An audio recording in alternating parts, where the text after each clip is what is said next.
Kuhusiana na masuala ya kimwili, huko unaweza kufafanua vipi kuhusu kutii?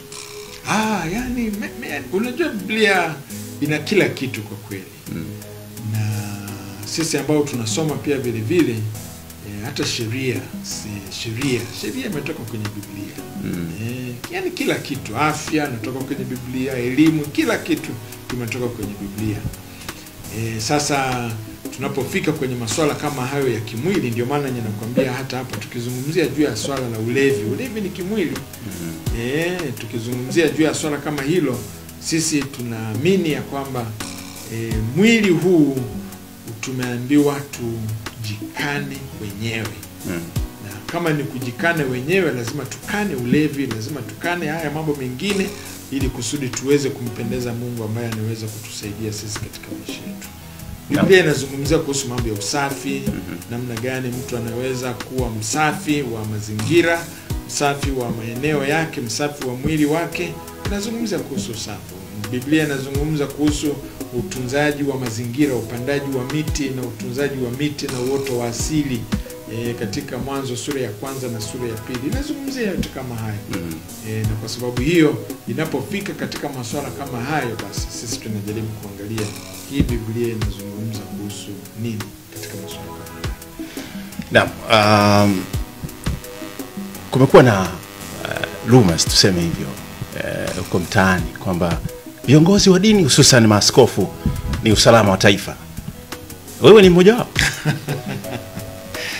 Hilo ninalikataa, nalipinga kwa 100%. Yani hiyo ni dhana potofu, na pengine inajengwa tu na watumishi wa Mungu wasiojiamini. Mimi sio usalama wa taifa. Watu wanaweza wakanifikiria namna hiyo, na walijaribu kunifikiria, lakini mimi sio usalama wa taifa. Sijaajiriwa na serikali ya Jamhuri ya Muungano wa Tanzania. Mimi ni mtumishi wa Mungu. Nimeanza kumtumikia Mungu mimi nikiwa na miaka 19, nimeendelea mpaka leo hii miaka 60 na kitu nilionayo hii. Sijaweza kufanya kazi yoyote, sijapewa mshahara na serikali, na kwa sababu hiyo ni mimi. Sasa watumishi wa Mungu wale ambao wanakosa, hawajiamini. Watumishi wa Mungu wale ambao hawajiamini na pengine hawana wito, hawajaitwa, watapenda kujifananisha na usalama wa taifa, ili wakubalike, labda ili wasitiliwe mashaka. Mimi sina kona ambazo zinanifanya niwe na mashaka, niwe na wasiwasi na kufuatiliwa na mtu au mimi sina. Mimi ni mtumishi wa Mungu tu jamani. Sasa wale ambao wanafanya namna hiyo ni hatari sana. Ni hatari. Naam. Dini, wito wako sasa kwa serikali na wanasiasa kipindi hiki cha uchaguzi? Wamekuwa kihubiri kutunza amani. Mimi ni mdau wa 100% kabisa wa kutunza amani katika nyakati zake zote tatu: kabla ya uchaguzi mkuu, wakati wa uchaguzi mkuu na baada ya uchaguzi mkuu. Mimi ni muumini wa amani kabisa, sana. Sasa ninachokiona sasa hivi ni hizo dalili za uvunjifu wa amani, na hii ndio inayonisikitisha sana. Serikali inaonyesha hizo dalili, na chama tawala kinaonyesha hizo dalili za kuvunja amani, na vyama vya siasa pia vile vile vinaonyesha hizo dalili za kuvunja amani. Sasa ni vizuri tujiulize, na sisi wa Tanzania ni vizuri tusiamini kila kinachosemwa na hawa viongozi wetu. Hawa viongozi wetu, nchi ikichafuka wanakimbilia mataifa mengine na wanapokelewa tu. Kuna viongozi wengi sana wa vyama vya siasa, familia zao hazimo nchini. Watoto wao, wake zao ama jamaa zao zina njia zingine za kuwapeleka katika maeneo mengine. Watahifadhiwa, wataendelea na maisha huko, na watakuwa wanaongoza kwa remote control huko. viongozi hawa wa siasa wana uwezo wa kimali, wa kifedha, wa kiuchumi, wanaweza kuwa wamejilimbikizia mali za kutosha pamoja na nini. Inapofika kwenye machafuko, huwaoni mitaani, huwaoni wanahusika, huwaoni. Wao wataagiza. Sasa wale wanaenda mitaani ni hawa vijana wetu wasio na ajira, hawa ni vijana wetu wasio na uchumi. Sasa wanawahurumia kabisa, wanasema ya kwamba hawa ni kwa nini wanahamasishwa na wako tayari kwenda mitaani kupambana na silaha kali. Na hapana. Watanzania tusipende kutumia maneno ambayo mwenzangu mmoja ameyatumia. Sisi tuna akili. Sisi tuna akili kabisa. Tuna akili ya kupambanua huyu anasema hili kwa nini, na tukamfuatilia, tukajua anasema kwa nia mbaya au namna gani.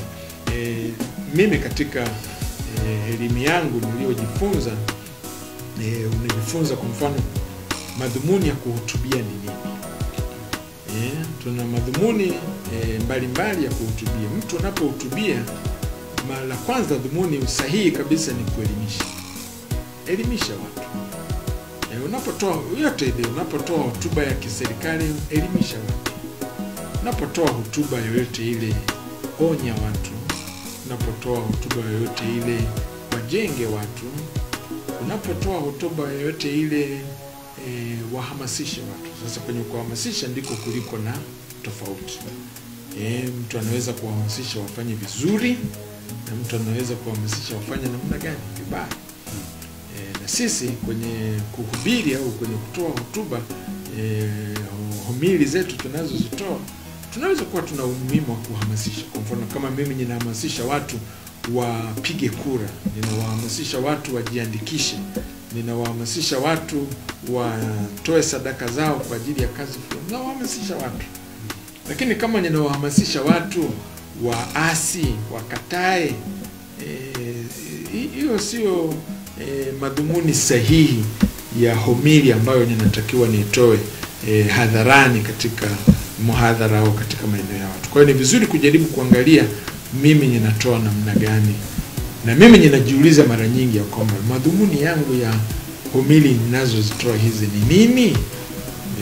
Sasa siwezi tu nikahamasisha, siwezi tu nikachochea au kufanya vurugu zingine, siwezi. Sijafundishwa hivyo mimi, na sio mtu wa namna hiyo mimi. Kwa hiyo hivi ndivyo ambavyo ningeweza nikasema. Sasa hapo labda ningeweza kuunganisha tu kimoja hapa, ya kwamba sisi tunapozungumzia hiyo, sasa tuzungumzie kwa mfano nafasi ya kanisa katika siasa. Ni nini hapa? Sisi tuna nafasi kubwa sana. Nafasi ya kwanza sisi ni kuomba. Hiyo ndio huduma ambayo Mungu ametupatia sisi. Mimi kwenye huduma ninaamini kuna huduma 5 hizo ambazo nimepewa. Kwanza ni kuomba, lakini ya pili ni kufundisha na kuhubiri, ya tatu ni kushauri, ya 4 ni kushauri, lakini pia vile vile kuongoza. Sasa tukizungumza kwenye nafasi hii, nafasi ya kanisa ni nini katika siasa? Ya kwanza ni kuombea. Tumepewa mistari hiyo katika maandiko matakatifu, na tunaona maandiko matakatifu yanazungumza kuhusu kuomba kwa ajili ya nchi, kwa ajili ya siasa, na sisi tunaomba kwa ajili ya taifa. Maombi yetu ya kila mwezi, kila juma la pili la mwezi hili sisi ambalo tunalo sasa hivi, tunaomba kwa ajili ya rais, tunaomba kwa ajili ya makamu wa rais, tunaomba kwa ajili ya mawaziri na baraza la mawaziri, kwa ajili ya wakuu wa mikoa, kwa ajili ya wakuu wa wilaya, kwa ajili ya viongozi hawa wote wa tarafa, wa kata, mpaka wa vijiji huko. Hiyo ndio wajibu wetu sisi kuombea. Lakini pia vile vile sisi tunachokiamini ni kufundisha. Kufundisha. Kingine ambacho pia vile vile ni nafasi yetu sisi ni kushauri. Lakini tuna nafasi pia vile vile ya kukemea. Tumepewa mamlaka hayo. Karipia, kemea na kuonya. Tumepewa hayo mamlaka katika maandiko matakatifu. Kwa hiyo tukifanya namna hiyo, tunafanya kulingana na maandiko matakatifu vile ambavyo yametupatia, na hiyo ndio nafasi ya kinabii sasa ambayo mchungaji, askofu, mtumishi wa Mungu anakuwa nayo kuzungumza. Lakini pia vile vile nafasi yetu sisi ni kutetea, kufanya utetezi. Katika mambo haya kuna wanaoonewa, kuna wasio na sauti, kuna wanaokandamizwa. Manabii wote walifanya namna hiyo. Anza na Isaya, unakuja na Yeremia, Ezekieli, Danieli na hata wao manabii wengine walifanya namna hiyo, waliwatetea wale waliokuwa wanyonge, kwa sababu kulikuwa kuna watu, wafalme na watawala wengine waliokuwa kama simba, yaani wanaonekana ni kama simba, na kwa sababu hiyo wanawaonea hawa na kuwakandamiza hawa wengine. Na kwa sababu hiyo sisi, mimi kiongozi wa kanisa, lazima niwe mtetezi. Namtetea. Naweza kumtetea Gwajima, ndio maana ninasimama katika nafasi hiyo. Naweza kumtetea kiongozi mwingine yeyote yule wa kanisa, au naweza kumtetea hata wa siasa ambaye ninaona kwa kweli hapa anaonewa na anakandamizwa. Naweza nikamtetea, nikasimama pamoja na yeye, kwa sababu ninaona ananyimwa haki. Na kwa sababu hiyo ni muhimu sana. Sasa inayofanya namna hiyo sisi ni Mika sura ile ya 6 na ule mstari wa 8, mahali ambapo anasema mwanadamu, yeye amekuonyesha yaliyo mema, na Bwana anataka nini kwako ila kutenda haki na rehema na kwenda kwa unyenyekevu na Mungu wako. Kwa hiyo tuna mistari ya maandiko matakatifu ambayo yanatuunga. Kwa hiyo mimi kwa upande wangu ninaamini, mimi kama kanisa la Africa Inland Church Tanzania na kama kiongozi, nina nafasi kubwa sana ya kuomba, nina nafasi kubwa ya kuonya, nina nafasi kubwa ya kutetea, nina nafasi kubwa sana ya kusema yale ambayo ninaona hayafanyiki vizuri, maadamu nina uthibitisho. Siwezi nikasema kitu ambacho sina uthibitisho, lakini kama nina uthibitisho na nimejiridhisha, nitakisemea. Naam. Mwisho kabisa, tarehe 15 mwezi huu wa 6 itakuwa ni maadhimisho ya AICT Media Day. Nini wito wako sasa kwa Wakristo kwa ujumla, matumizi bora ya vyombo vya habari kuhubiri Injili, lakini pia kufikisha lengo kusudiwa la Mungu mwenyewe kwa wanadamu?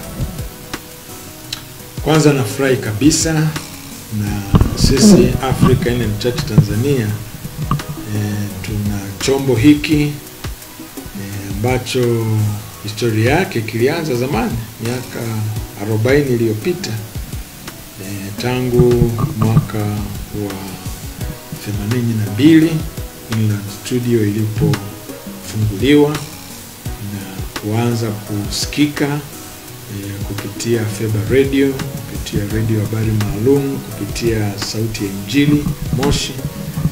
Wenzetu wametutangulia, kama nimesema, hii Sauti ya Injili na Feba pamoja na Radio Habari Maalum. Wakatoliki wana vyombo vyao. Ni maendeleo makubwa sana, ni hatua kubwa sana. Sasa na sisi kanisa hatuwezi viacha vyombo hivyo kwa ujumla wake. Vyombo vyote vile vinavyotusaidia kueneza habari ni muhimu sana. Serikali ina wizara maalum kwa ajili ya vyombo vya habari na waziri wenye dhamana hiyo, na ndivyo ilivyo hata sisi lazima. Sasa mimi niwatie moyo kanisa la Mungu, kila mahali tulipo tutumie na tutafute kadiri tuwezavyo kuwa na chombo cha habari kitakacho tusaidia kuanzia kanisa la mtaa kuzungumza yale tunayoyafanya, lakini pia vile vile kuelimisha na kutangaza hii Injili. Nimetumia mstari muhimu sana kutoka katika Mambo ya Pili ya Nyakati, sura ile ya 7 na ule mstari wa 9. Tunasoma kuhusu wale wakoma, Sabato aliimba kishindo cha wakoma na nini. Lakini ujumbe wake pale ulikuwa ni kwamba hawa wakoma walibaki katika hali tete, kwa sababu walikuwa wanatengwa na Waisraeli, walikuwa wametupwa nje ya mji ili wasiingie ndani ya mji. Sasa mji umezingirwa na maadui wa Shami, hawaruhusiwi kuingia ndani. Pale walipo watakufa. Sasa kuna kambi ya Washami, na wakazungumza sasa kwenye mstari huo, baada ya kwenda kwenye kambi ya Washami na kukuta Washami walisikia kile kishindo, wakakimbia, wakaacha kambi yao.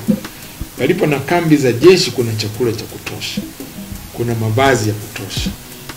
Nakumbuka vita yetu na Idi Amin mwaka wa 79 na 8 ilikuwa ni kama hivyo tu, kwamba watu waliambiwa na walihamasishwa na rais wa wakati ule kupeleka ng'ombe. Mimi nakumbuka kijijini kwetu ng'ombe ziliswagwa na chakula na kila kitu, kuhakikisha kwamba kambi za jeshi hazipungukiwi na chakula ili waweze kupigania. Sasa hawa wakoma wanaenda kwenye kambi ya jeshi, wanakuta kuna chakula tele, kuna mavazi na nini. Basi wao wenyewe wakaanza kwanza, kama unafahamu mtu mwenye njaa anaanza pale na nini, alafu baadaye ndio wanaambiana. Sasa ule mstari unasema, jambo hili tulifanyalo sio baya, sio jema, sisi kukaa kimya. Natumia neno hapa, nasema leo ni siku ya habari njema. Kwa hiyo twendeni mjini tukawaambie watu wa mfalme ya kwamba kuna chakula. Na jana yake nabii alikuwa ameshatoa unabii kwamba kesho kutakuwa kuna chakula kitapatikana pamoja na mambo kama haya. Diwani nani mmoja alikataa, liwali mmoja alikataa, na nabii akamwambia kesho utaona, lakini wewe utakufa. Sasa ni kweli. Sasa ukitumia neno tu hapa, leo ni siku ya habari njema. Ndugu zangu, vyombo hivi vya habari ni njia nzuri sana ya kutangaza habari njema. Njia nzuri sana. Iwapo unahitaji kutangaza masaa 24, tumia chombo cha habari. Iwapo unahitaji kumfikia kila mtu, tumia chombo cha habari. Tumia chombo cha habari. Chochote kile. Siku hizi tunasaidiwa na mitandao ya jamii pamoja na zile njia zingine ambazo zinatumika. Zote hizo tukizitumia vizuri, vitatangaza habari njema na zitatufikisha mahali ambapo hata sisi hatuwezi tukafika. Na kwa sababu hiyo tuvitumie vyombo hivi vya habari. Nimsihi kila mchungaji, nimsihi kila askofu, kila mzee wa kanisa, kila mwinjilisti, kila Mkristo, kila mhudumu wa kanisa, tutumie vyombo vya habari. Tarehe 15 tutoeni sadaka zetu. Tumuombe Mungu kwa ajili ya vyombo vya habari. Tuangalie ni namna gani kanisa la mtaa linaweza kuwa na waandishi wa habari, na tukawaendeleza vijana wetu ili kusudi waweze kutusaidia sisi kutangaza. Haya mambo ni ya utaalamu haya. Sio mambo tu ya kuamka alafu na baadaye unakuwa mwandishi wa habari, hapana. Na kwa sababu hiyo ni vizuri kuona ni kwa namna gani tunaweza tukafanya. Huo ndio mchango wangu ambao ningeweza kutoa, kuwahamasisha sasa Wakristo tuunge mkono vyombo hivi vya habari, na kanisa litakuwa zuri na tutafika ndani na nje ya nchi yetu. Naam. Baskofu, tukushukuru sana kwa wakati wako, na msikilizaji tukushukuru pia kwa kufuatilia mahojiano haya maalum. Mimi ni Boaz Silas. Tumekuwa tukizungumzia na kuangazia nafasi ya kanisa katika siasa. Lakini mwisho wa siku ama mwisho wa mazungumzo, basi tarehe 15 mwezi wa 6 mwezi huu kutakuwa ni AICT Media Day, maadhimisho ya idara ya habari na mawasiliano ikitimiza miaka 5. Bila shaka mmekuwa kusikiliza Ireland FM. Mtumishi wa Mungu pia askofu amekuwa akifika hapo kwa ajili ya kutoa mahubiri mbalimbali na wachungaji wengine. Lakini usiache pia kufuatilia MCC Makongolo Chat Channel, na yenyewe ni mojawapo kati ya chombo cha habari ndani ya kanisa ambacho kwa kweli kimekuwa kifanya vizuri kukufikishia habari kutoka maeneo tofauti. Nikushukuru sana na nikukaribisha tarehe 15 mwezi wa 6 kwa ajili ya kuwezesha idara yetu hii ya habari na mawasiliano. Zaidi ya yote nikushukuru sana Baba Askofu na nikutakia jioni njema. Asante kunichokoza, asante kunitafuta, nashukuru na furahi. Naadimika sana kwa sababu ya majukumu na mambo yangu mengi nilionayo, lakini ndio napenda kupata nafasi kama hizi. Kwa hiyo mnapokuwa na nafasi, karibuni sana. MCC karibu sana.